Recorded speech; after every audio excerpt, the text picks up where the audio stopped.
मरने के बाद रूह कैसे तड़पती रहती है। रसूल अकरम सल्लल्लाहु अलैहि वसल्लम ने इरशाद फरमाया, मैयत पर सबसे ज़्यादा सख्त हालत उस वक्त होती है जब उसको नहलाते वक्त बिस्मिल्लाहिर्रहमानिर्रहीम।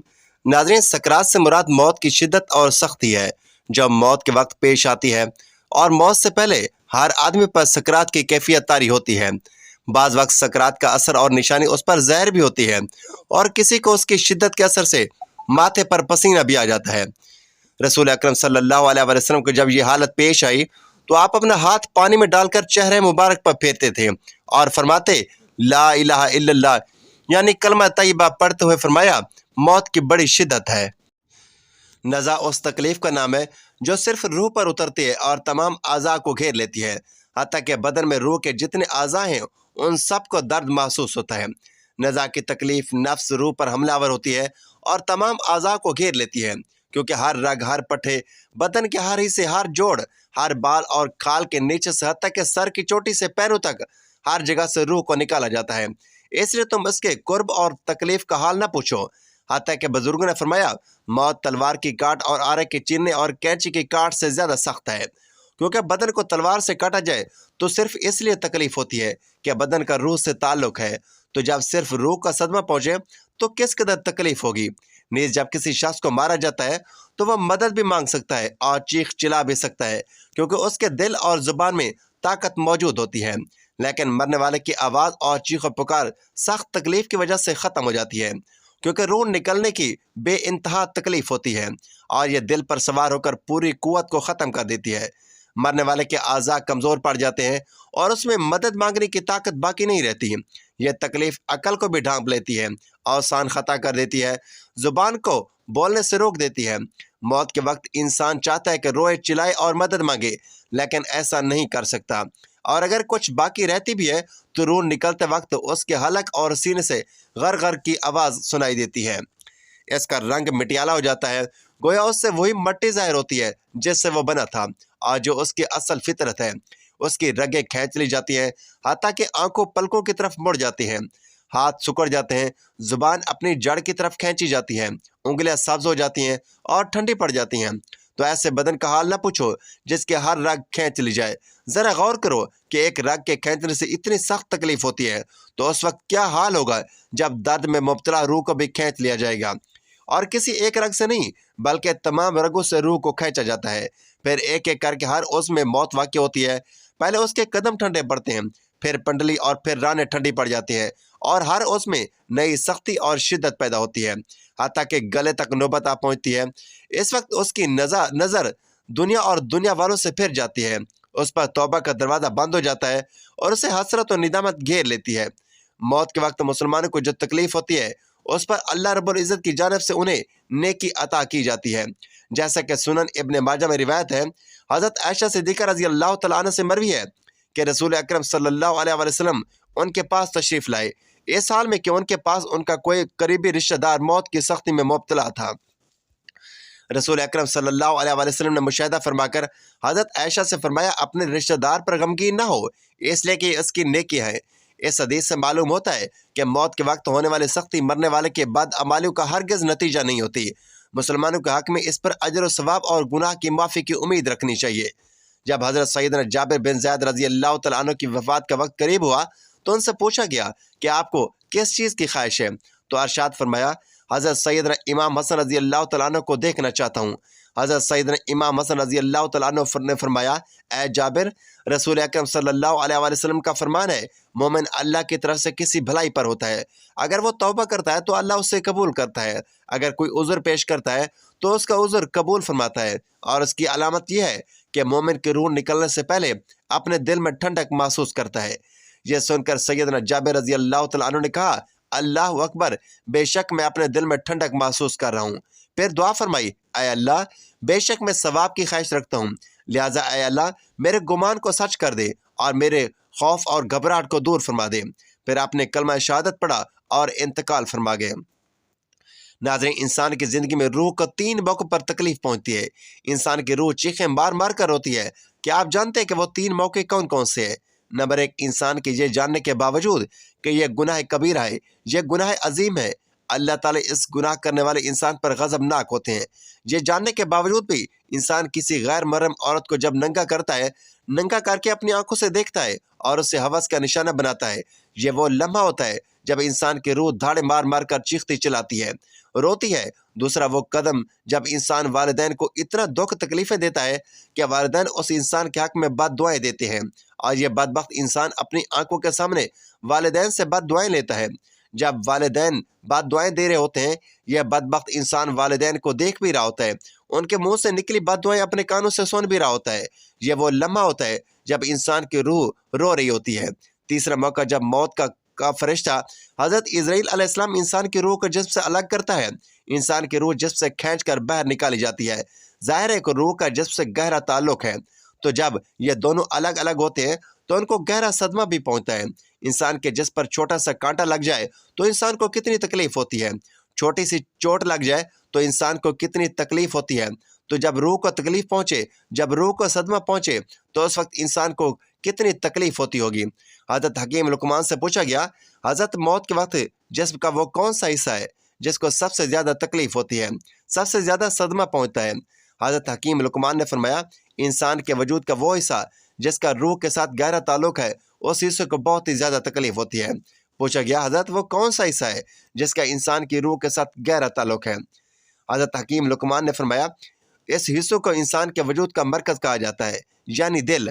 ये वो हिस्सा है जो रूह के बगैर जिंदा नहीं रह सकता। जैसे रूह जिस्म को अलविदा कहती है, दिल भी काम करना छोड़ देता है। और जब ये दोनों एक दूसरे से अलग हो रहे होते हैं, दोनों तकलीफ में होते हैं, दोनों का दर्द इंसान का वजूद बर्दाश्त नहीं कर पाता। मरते वक्त नाखूनों के दर्द को भी इंसान महसूस करता है, बालों के दर्द को भी इंसान महसूस करता है। हालांकि ये वो हिस्सा है जिसके काटने से इंसान को तकलीफ नहीं होती, लेकिन मौत के वक्त इनकी तकलीफ इंसान महसूस करेगा। तो फरमाया, मौत के वक्त सबसे ज्यादा तकलीफ दिल को होगी। फरमाया, इस दिल को पाक कर लो, इस दिल को पत्थर ना बनाओ, इस दिल को नरम कर लो। आप सल्लल्लाहु अलैहि वसल्लम से पूछा गया, अगर दिल पत्थर बन जाए तो इन पत्थर दिल को नरम कैसे किया जाए। आपने फरमाया, पत्थर दिलों को नरम करने का एक ही नुस्खा है, वह है मस्कीनों को खाना खिलाना, यतीमों का सर पर शफकत भरा हाथ रखना। मस्कीनों को खाना तुम खिलाओ, तुम्हारे दिलों को नरम मेरा अल्लाह करेगा। इंसान अपनी ज़िंदगी में बहुत से कामकाज अपनी लज्जत या ख्वाहिश को पूरा करने के लिए करता है, जिसकी वजह से या तो उसका पैसा बर्बाद होता है या सेहत बर्बाद होती है। मौत को याद रखने वाले की ख्वाहिशात कम होती हैं। इसके बारे में नबी पाक सल्लल्लाहु अलैहि वसल्लम ने फरमाया, लज्जतों को ख़त्म करने वाली मौत को कसरत से याद करो। बारगाह रिसालत में अर्ज किया गया, कौन सा मोमिन ज़्यादा अक्लमंद है। अरशाद फरमाया, मौत को कसरत से याद करने वाला और मौत से पहले मौत की तैयारी करने वाला, यही लोग समझदार हैं। हर शख्स की जितनी ज़िंदगी मुकर्रर है उसमें न ज़्यादती हो सकती है न कमी। जब ज़िंदगी का वक्त पूरा हो जाता है उस वक्त हज़रत इजराइल अलैहिस्सलाम रूह कब्ज़ करने के लिए आते हैं और उस शख्स के दाएं बाएं जहाँ तक निगाह काम करती है उसे फरिश्ते नजर आते हैं। मुसलमानों के आसपास रहमत के फरिश्ते होते हैं और काफिर के दाएं बाएं अजाब के फरिश्ते होते हैं। रिवायतों में आता है तकरीबन 500 फरिश्ते होते हैं और उस वक्त हर शख्स पर इस्लाम की हकानियत आफताब से ज़्यादा रोशन हो जाती है। मगर उस वक्त का ईमान मोतबर नहीं, इसलिए कि हुक्म ईमान बिल गैब का है। अब गैब न रहा बल्कि ये चीज़ें मुशाहिदा हो गई। हदीस में कि एक तैर पहले कफस में बंद था और अब आज़ाद कर दिया गया। उलमा फरमाते हैं, बेशक पाक रूहें जब जिस्म से जुदा होती हैं आलम बाला में मिल जाती हैं और सब कुछ ऐसा देखती सुनती हैं जैसे यहाँ हाजिर हैं। हदीस में फरमाया गया है कि मोमिन मैयत आए तो उसकी राह खोल दी जाती है, जहाँ दिल चाहे जाए। मुर्दा कलाम भी करता है और उसके कलाम को जिन और उसके सिवा तमाम हैवानात वगैरह सुनते भी हैं। जब मुर्दे को कब्र में दफन करते हैं उस वक्त उसको कब्र दबाती है। अगर वो मोमिन है तो उसका दबाना ऐसा होता है कि जैसे माँ प्यार करती है, और अगर वो काफिर है तो उसको इतने ज़ोर से दबाती है कि इधर की पसलें उधर और उधर की पसलें इधर हो जाती हैं। जब दफन करने वाले दफन करके वहाँ से चले जाते हैं तो मुर्दा उनके जूतों की आवाज़ सुनता है। उस वक्त उसके पास 2 फरिश्ते अपने दांतों से ज़मीन को चीरते हुए आते हैं और निहायत सख्ती के साथ सख्त आवाज़ में सवाल करते हैं।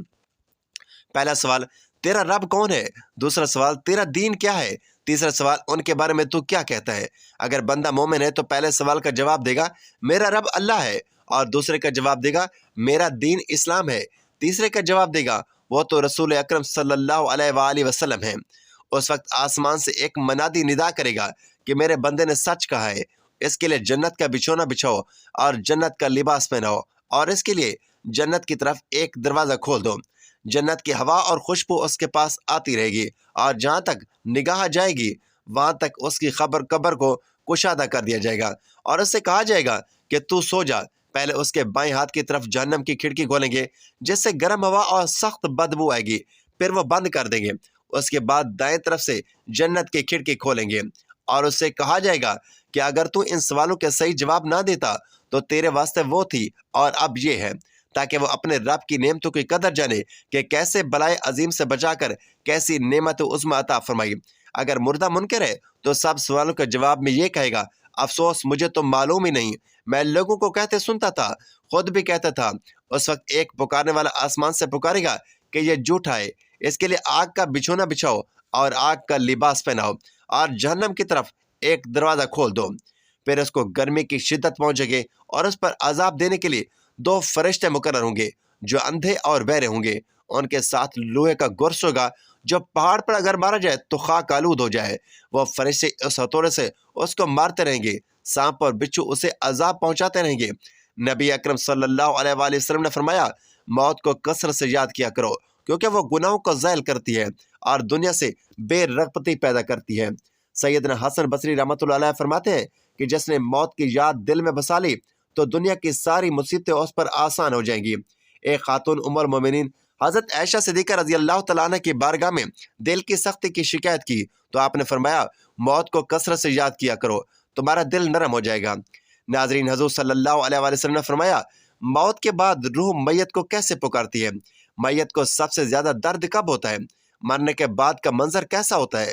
حضرت زید سے روایت ہے کہ نبی کریم صلی اللہ علیہ وآلہ وسلم نے فرمایا کہ میت پر سب سے زیادہ حالت اس وقت ہوتی ہے جب غسل دینے والا اس کو غسل دلانے کے لیے آتا ہے، اس کی انگلی سے انگوٹھی اتارتا ہے، جسم سے لباس اتارتا ہے، سر سے امامہ جدا کرتا ہے، اس کی روح بے چین ہو کر فریاد کرتی ہے، جس کی آواز جن و انس کے سوا سب سنتے ہیں، اور کہتی ہے، اے نہلانے والے، تجھ کو خدا کی قسم میرے کپڑے بہت نرمی سے اتارو، کیونکہ مالک الموت کے پنجے کی تکلیف سے مجھے پوری طرح ابھی آرام نہیں ملا۔ جب اس کو تختے پر لٹا کر اس پر پانی ڈالا جاتا ہے تو وہ چلاتی ہے، اے نہلانے والے، تجھے خدا کی قسم مجھے آرام سے ہاتھ لگاؤ کہ میں جان کنی کی سختی سے زخمی ہوں، چور چور ہوں۔